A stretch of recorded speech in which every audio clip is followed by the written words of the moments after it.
मैं सत्यपाल सिंह बलोदा आज आपके सामने इस वीडियो में नेक्स्ट पॉइंट लेके आया हूँ बीज में बीजों के प्रकार। इससे पहले वाले वीडियो में अपन ने पढ़ा था बीज क्या है और उत्तम बीज के क्या क्या गुण होने चाहिए। ये अपन ने इससे पहले वाले वीडियो में पढ़ लिया था।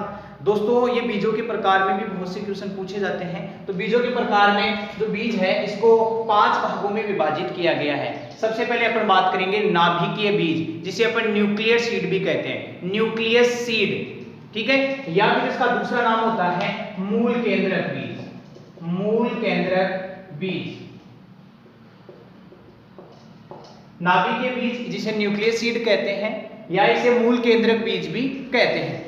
ये बीजोत्पादन की एक प्रारंभिक विधि है। बीजों की एक प्रारंभिक अवस्था होती है, इसे मूल केंद्रक बीज भी कहते हैं। और इसका देखरेख यह पादप प्रजनक की देखरेख में तैयार किया जाता है। मूल केंद्रक बीज या नाभिकीय बीज पादप प्रजनक की देखरेख में तैयार किया जाता है। अब दोस्तों मैंने उत्तम बीज में भौतिक और आनुवंशिक गुण पढ़ाए थे। तो जो मूल केंद्रक या नाभिकीय बीज होता है इसमें भौतिक व आनुवंशिक गुण कितना % होता है, ये क्वेश्चन पूछेंगे। मैंने कल जो वीडियो पढ़ाया था इससे पहले इसमें मैंने कहा भी था कि क्वेश्चन पूछेंगे। तो नाभिकीय बीज की भौतिक व आनुवंशिक शुद्धता कितनी होती है? तो नाभिकीय बीज की भौतिक व आनुवंशिक शुद्धता 100% होती है। कितनी होती है? 100% होती है। ये बात मैंने कह दी थी कि जो बीजों की भौतिक व आनुवंशिक शुद्धता है कितने प्रतिशत होती है? 100% होती है। अब नेक्स्ट बात करेंगे जो प्रजनक बीज है। प्रजनक बीज या मूल केंद्रक बीज कहलाता है। इसमें आनुवंशिक और भौतिक शुद्धता 100% होती है।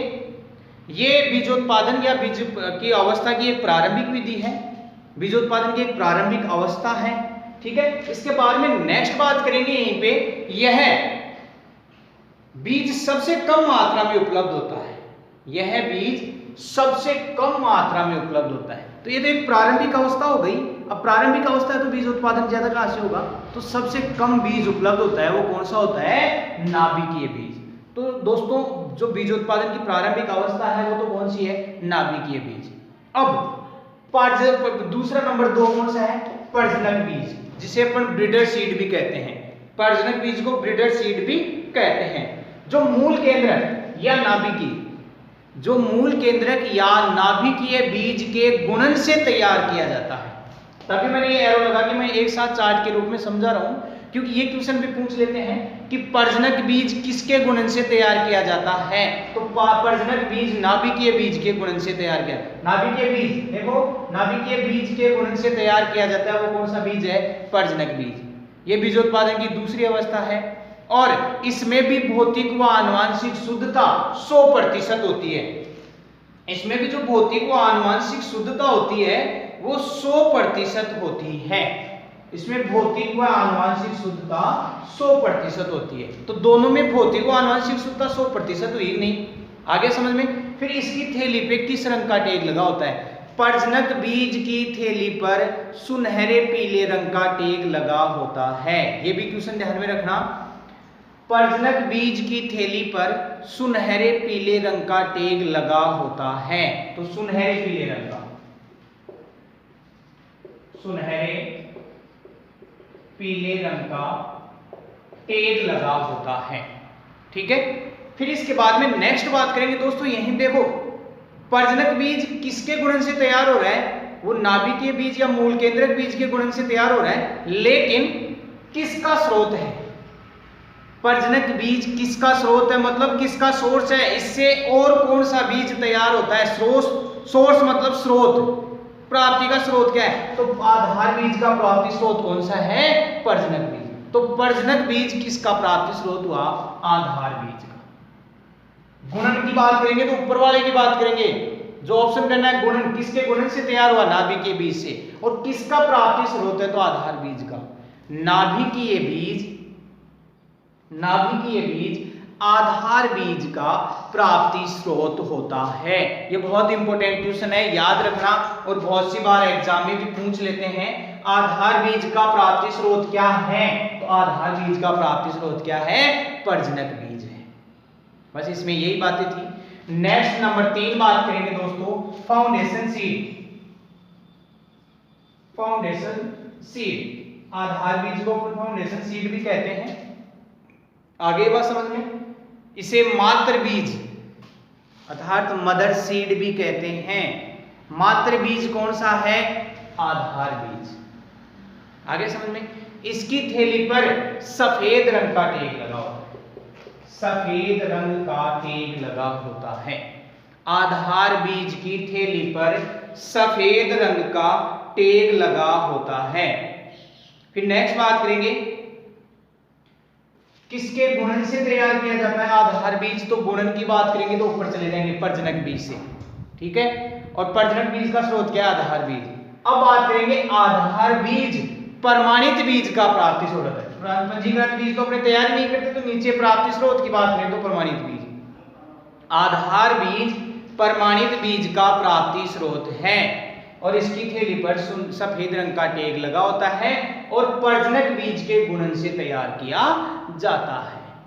अब दोस्तों यहाँ भौतिक व आनुवंशिक शुद्धता 100% आ रही थी। अब आधार बीज की जो भौतिक शुद्धता होती है और जो आनुवंशिक शुद्धता है उसकी बात करेंगे। तो बीजों भौतिक शुद्धता व आनुवंशिक शुद्धता की बात करेंगे तो आनुवंशिक व भौतिक शुद्धता कितने प्रतिशत होती है? 98% होती है। भौतिक शुद्धता व आनुवंशिक शुद्धता 98% होती है। आधार बीज की भौतिक व आनुवंशिक शुद्धता 98% होती है और इसकी थैली पर सफेद रंग का टैग लगा होता है। नेक्स्ट बात करेंगे, इसे मात्र बीज कहते हैं। आधार बीज को मात्र बीज। तो मैंने क्या क्या बातें बताई आधार बीज में? आधार बीज प्रजनक बीज से तैयार किया जाता है, मतलब प्रजनक बीज के गुणन से तैयार किया जाता है। इसकी थैली पर सफेद रंग का टैग लगा होता है और इसे मात्र बीज भी कहते हैं और इसमें भौतिक व आनुवंशिक शुद्धता 98% होती है। तो यह आधार बीज कंप्लीट होता है। नेक्स्ट बात करेंगे नंबर 4, पंजीकृत बीज, जिसे अपन सर्टिफाइड सीड भी कहते हैं। सर्टिफाइड, रजिस्टर्ड, सॉरी सर्टिफाइड तो प्रमाणित है, रजिस्टर्ड सीड भी कहते हैं। पंजीकृत बीज को रजिस्टर्ड बीज भी कहते हैं, जो भारत में तैयार नहीं किया जाता है, जो भारत में तैयार नहीं किया जाता है और इसकी थैली पर बैंगनी रंग का टैग लगा होता है। पंजीकृत बीज की थैली पर बैंगनी रंग का टैग लगा होता है। आपके क्वेश्चन आएगा कि ऐसा कौन सा बीज है जो भारत में तैयार नहीं किया जाता है? तो पंजीकृत बीज, और इसकी थैली पर बैंगनी रंग का टैग लगा होता है। आगे बात समझ में। अब नेक्स्ट बात करेंगे, नेक्स्ट इसमें है, इस भारत में इस बीज को तैयार नहीं किया जाता है। और नेक्स्ट नंबर 5 बात करेंगे प्रमाणित बीज की, जिसे अपन सर्टिफाइड सीड भी कहते हैं। प्रमाणित बीज, तो प्रमाणित बीज किसके गुणन से तैयार हो रहा है? आधार बीज के गुणन से तैयार। एक लाइन तो ये, प्रमाणित बीज आधार बीज के गुणन से तैयार किया जाता है। और किसानों को कौन सा बीज दिया जाता है? प्रमाणित बीज। बहुत ही इंपॉर्टेंट क्वेश्चन।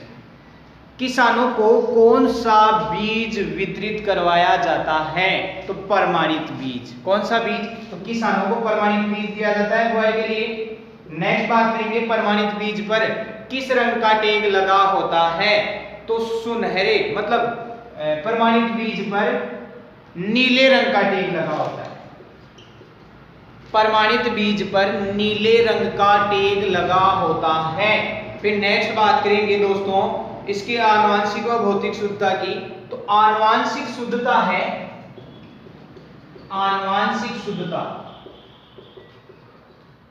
99.1 से 99.5% और भौतिक शुद्धता 98%। अब दोस्तों एक 98% से कम तो जाना ही नहीं है। कल मैंने जो इसे पिछले वाले वीडियो में बात की थी, जो भौतिक शुद्धता है वो 98% से कम नहीं होती है, 98% तो होनी चाहिए।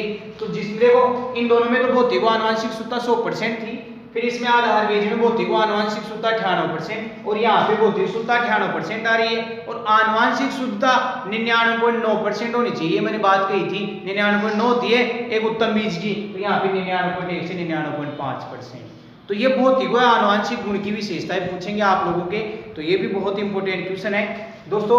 प्रमाणित बीज किसानों को वितरित करवाया जाता है, इसके थैली पे नीले रंग का टैग लगा होता है और ये आधार बीज से तैयार किया जाता है, ठीक है। और इसका उत्पादन स्वयं प्रमाणीकरण संस्था की देखरेख में किया जाता है। इसका जो देखरेख है स्वयं प्रमाणीकरण संस्था की देखरेख में किया जाता है, ठीक है। इसका उत्पादन स्वयं प्रमाणीकरण संस्था की देखरेख में किया जाता है। तो ये सारी बातें हो गई बीज के प्रकार और इसके आनुवंशिक शुद्धता की। तो आनुवंशिक शुद्धता 99.1 से 99.5% और भौतिक शुद्धता 98% होती है। तो ये दोस्तों बीजों के प्रकार की बात हो गई। मैंने ये चार्ट इसलिए बना के समझाया है कि नाभिकीय बीज से प्रजनक बीज तैयार हो रहा है, तो प्रजनक बीज के किसके गुणन से तैयार हो रहा है? नाभिकीय बीज से। और ये प्रजनक बीज किसका आधार मतलब किसका स्रोत है? तो आधार बीज का। फिर आधार बीज किसका स्रोत है? वो प्रमाणित बीज का। और आधार बीज किसके गुणन से तैयार हो रहा है? प्रजनक बीज से। और प्रमाणित बीज किसके गुणन से तैयार हो रहा है? आधार बीज के गुणन से तैयार हो रहा है। गुणन की बात करेंगे तो ऊपर जाएंगे और स्रोत की बात करेंगे तो नीचे। ये बात एक दिमाग में रखनी है। ये चार्ट आपके सामने है, जो मैंने बातें बोली है इनको नोट करके रखना। सारी बातें आपको मैंने समझा दी है। नाभिकीय बीज प्रारंभिक अवस्था है और इसे मूल केंद्रक बीज भी कहते हैं और इसमें भौतिक व आनुवंशिक शुद्धता 100% होती है। फिर नेक्स्ट प्रजनक बीज, इसे ब्रीडर सीड कहते हैं, इसमें भौतिक व आनुवंशिक शुद्धता 100% होती है और इस पर सुनहरे पीले रंग का टैग लगा होता है, ठीक है। नेक्स्ट बात करते हैं आधार बीज। तो इस पे सफेद रंग का टैग लगा होता है। ये टैग वाला बहुत इंपॉर्टेंट क्वेश्चन है। आधार बीज पर सफेद रंग का टैग लगा होता है और इसमें वो आनुवंशिक व भौतिक शुद्धता 98% होती है और इसे मातृ बीज भी कहते हैं, मदर सीड भी कहते हैं। और नेक्स्ट पंजीकृत बीज जो भारत में तैयार नहीं किया जाता और इस पे बैंगनी रंग का टैग लगा होता है। नेक्स्ट प्रमाणित बीज जिसे सर्टिफाइड सीड कहते हैं, इसमें आनुवंशिक शुद्धता 99.1 से 99.5% होती है और भौतिक शुद्धता 98% होती है। जो किसानों को वितरित करवाते हैं वो कौन सा है? प्रमाणित बीज। और इसकी थैली पर नीले रंग का टैग लगा होता है और ये किसके गुणन से तैयार होता है? आधार बीज के गुणन से तैयार किया जाता है। तो ये दोस्तों बीजों के प्रकार की बात हो गई। अब नेक्स्ट बात करते हैं बीजोपचार की विधियां। आप चाहो तो इसका स्क्रीनशॉट भी ले सकते हो। दोस्तों अपन बीजोपचार की विधियों की बात कर रहे थे बीजों के प्रकार के बाद में। तो बीजोपचार की विधियों में नंबर ए है भौतिक विधि। भौतिक विधि में अपन एक तो गर्म पानी के द्वारा बीजोपचारित करेंगे और एक सौर ऊर्जा द्वारा अपन ट्रीट करेंगे, बीजों को उपचारित करेंगे ताकि उसमें रोग प्रतिरोधक क्षमता बढ़े। देखो गर्म पानी से उपचारित करेंगे तो बीजों को 54 डिग्री सेंटीग्रेड पे 10 मिनट के लिए उपचारित करते हैं। बीजों को 54 डिग्री सेंटीग्रेड पर 10 मिनट के लिए उपचारित करते हैं ताकि उसमें रोग प्रतिरोधक क्षमता हो। अगर ऐसा अपन ट्रीटमेंट देंगे, गर्म पानी से उपचारित करेंगे, तो इसमें कौन से रोग में निदान मिलेगा सबसे ज्यादा? तो गेहूं में अनावर्त कंडवा, जिसे अपन लूज स्मट ऑफ डिजीज कहते हैं, गेहूं और जौ का भयंकर रोग है। इस रोग की विशेषता क्या है लूज स्मट की? अनावर्त कंडवा रोग में क्या होता है, इसमें जो बालियां होती हैं, गेहूं जौ की जो बालियां होती हैं वो काली पड़ जाती हैं। इस रोग की एक मुख्य विशेषता और एक प्रमुख रोग है गेहूं और जौ का, इसमें बालियां काली पड़ जाती हैं। ये एक इसकी मुख्य विशेषता होती है जो गेहूं में अनावर्त कंडवा रोग में निदान मिलता है। अगर गर्म पानी से अपन ट्रीट करेंगे 54 डिग्री सेंटीग्रेड पे 10 मिनट के लिए, तो अपने को गेहूं में अनावर्त कंडवा रोग से निदान मिलेगा। इस अनावर्त देखो कंडवा रोग स्मट डिजीज दो प्रकार की होती है, एक तो आवर्त कंडवा, एक अनावर्त कंडवा। तो आवर्त कंडवा जो डिजीज है वो तो बीजोड़ रोग है, बीज द्वारा होता है, और ये जो अनावर्त कंडवा रोग है ये अंतःबीजोड़ है, इंटरनल अंतःबीजोड़ रोग है, ठीक है। अब जो आवर्त बीजोड़ रोग है इसका जो रोग जनक होता है आस्टिलागोहोल्डियाई होता है। आस्टिलागोहोल्डियाई कवक के द्वारा होता है और ये अनावर्त कंडवा रोग होता है वो आस्टिलागोन्यूडा रोग जनक होता है। आस्टिलागोन्यूडा कवक के द्वारा अनावर्त कंडवा रोग होता है। एक तो आस्टिलागोन्यूडा तो अनावर्त कंडवा हो गया और आवर्त कंडवा आस्टिलागोहोल्डियाई कवक के द्वारा होता है। इस रोग में बालियां काली पड़ जाती हैं, तो इस रोग से निदान मिलेगा, अपन ट्रीट करेंगे। नंबर 2 है सौर ऊर्जा द्वारा। तो बीजों को सौर ऊर्जा में क्या होगा, बीजों को 4 से 5 घंटे तक धूप में सुखा देंगे, जिसमें 40 से 50 डिग्री टेम्परेचर होना चाहिए। 40 से 50 डिग्री टेम्परेचर अगर धूप का, तो उसमें 4 से 5 घंटे तक बीजों को सुखा देंगे। ठीक है, ताकि रोगों से निदान मिलेगा। नेक्स्ट बात करते हैं रासायनिक विधि द्वारा। तो रासायनिक विधि द्वारा जैसे एग्रोसन जीएन, कैप्टान थायरम, ये क्या है? ये एक बीजोपचार का कल्चर है। कैप्टान थायरम, एग्रोसन जीएन, ये तो कल्चर है। इससे अपन जैसे कैप्टान थायरम 2 से 3 ग्राम पर केजी सीड, 2 से 3 ग्राम पर केजी सीड से ट्रीट करेंगे। 2 से 3 ग्राम कैप्टान थायरम, एग्रोसन जीएन, तो ये बीजोपचार करेंगे इससे बीजों को। नेक्स्ट बात करते हैं जैसे इसी में जैसे रासायनिक विधि में बात करें, मूंगफली में जैसे टिक्का रोग होता है, बात करते हैं जैसे मूंगफली में टिक्का रोग बहुत ही इंपॉर्टेंट है। मूंगफली में टिक्का रोग, मूंगफली में टिक्का रोग, मूंगफली में टिक्का रोग से बचाने के लिए, टिक्का रोग से बचाने के लिए फार्मेलिन, ये फार्मेलिन दवा है जो मृदा में मिलाई जाती है। फार्मेलिन दवा का जो घोल है 2.5%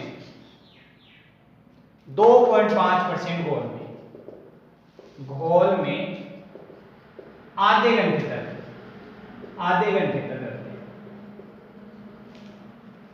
ये फार्मेलिन दवा है। इसके में भी जो मूंगफली का बीज है इसको फार्मेलिन जो है इसमें 2.5% का घोल लेते हैं। फार्मेलिन दवा का 2.5% का घोल लेते हैं और मूंगफली के बीजों को आधे घंटे तक ट्रीट करते हैं ताकि जो मूंगफली में टिक्का रोग होता है उसके निदान मिल सके। नेक्स्ट नंबर 2 बात करेंगे, मूंगफली में टिक्का रोग बहुत ही इंपॉर्टेंट है। नेक्स्ट बात करेंगे तंबाकू के बीजों को सड़ने से बचाने के लिए, तंबाकू के बीजों को सड़ने से बचाने के लिए ब्लाइटॉक्स, तंबाकू के बीजों को सड़ने से बचाने के लिए ब्लाइटॉक्स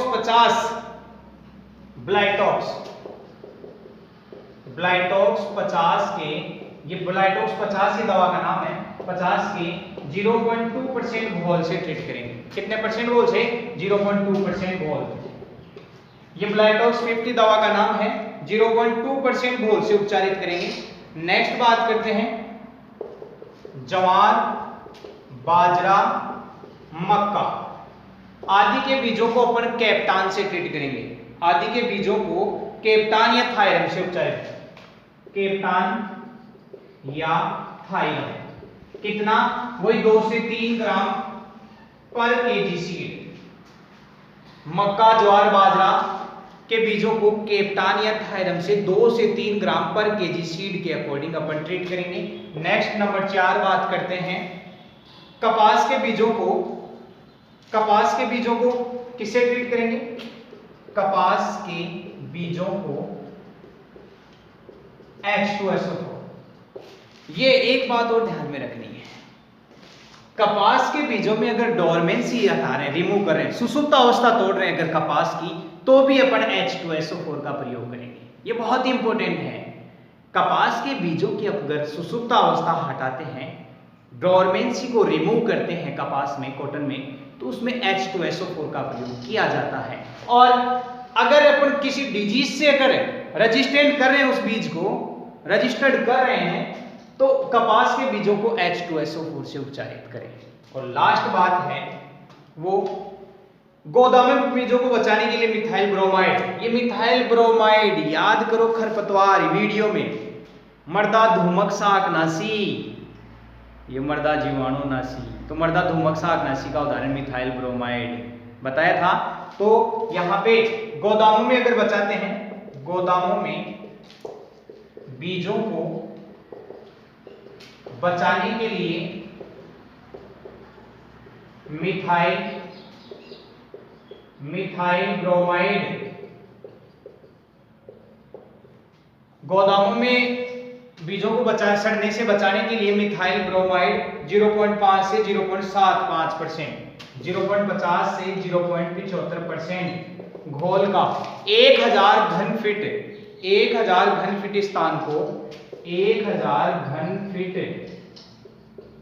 स्थान को 24 घंटे तक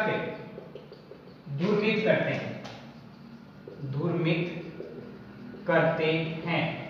ये एक रासायनिक विधि द्वारा हो गया। रासायनिक विधि एक बार देखना, रासायनिक विधि में एक तो मूंगफली में टिक्का रोग से बचाने के लिए फार्मेलिन 2.5% घोल का आधा घंटे तक उसमें ट्रीट करेंगे, बीजों को डुबा कर रखेंगे। फिर तंबाकू के बीजों को सड़ने से बचाने के लिए ब्लाइटॉक्स 50 के 0.2% घोल से उपचार करेंगे। जवार, बाजरा, मक्का में कैप्टान थायरम 2 से 3 ग्राम पर केजी सीड और कपास के बीजों में H2SO4।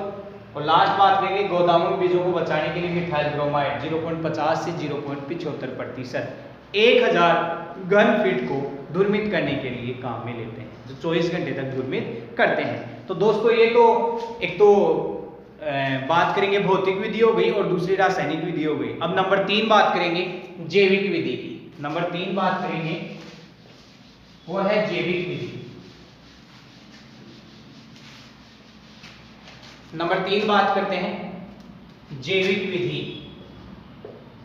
अब जैविक विधि में कौन सी काम मिलेंगे? जैविक विधि में वही राइजोबियम कल्चर। क्या काम मिलेंगे? Rhizobium culture. तो जैविक विधि में राइजोबियम कल्चर ले लेंगे, जो मैंने आपको राइजोबियम कल्चर जैव रूप में पढ़ा दिए थे।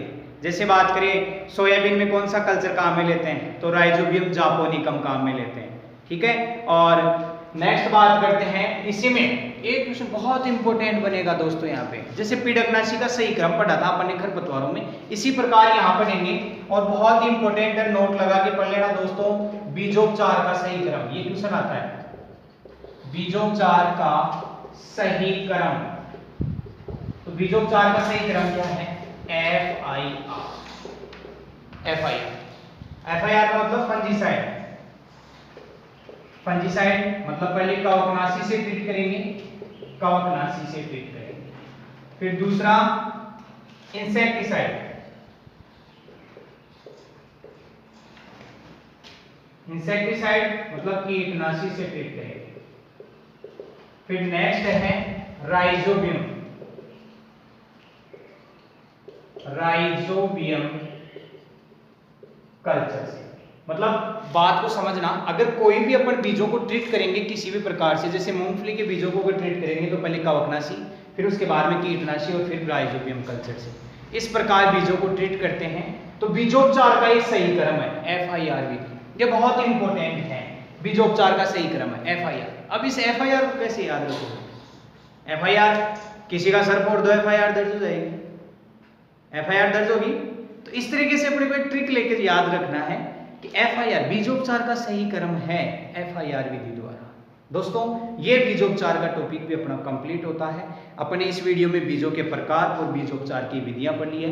इससे नेक्स्ट वीडियो में दोस्तों अपन पढ़ेंगे सुषुप्त अवस्था क्या है, सुषुप्त अवस्था को तोड़ने की विधियां क्या है, और एक जो बीजों में पृथक्करण दूरी, जो आइसोलेशन डिस्टेंस है, वो कितनी रखते हैं। इससे नेक्स्ट वीडियो में पढ़ेंगे। दोस्तों इस वीडियो में आप लोगों को कोई भी लाइन नहीं समझ में आई हो तो आप कमेंट बॉक्स में कमेंट देके पूछ सकते हैं। दोस्तों वीडियो को अधिक से अधिक लाइक करें, शेयर करें और सब्सक्राइब करें। जय हिंद, जय भारत, जय ग्लोबल।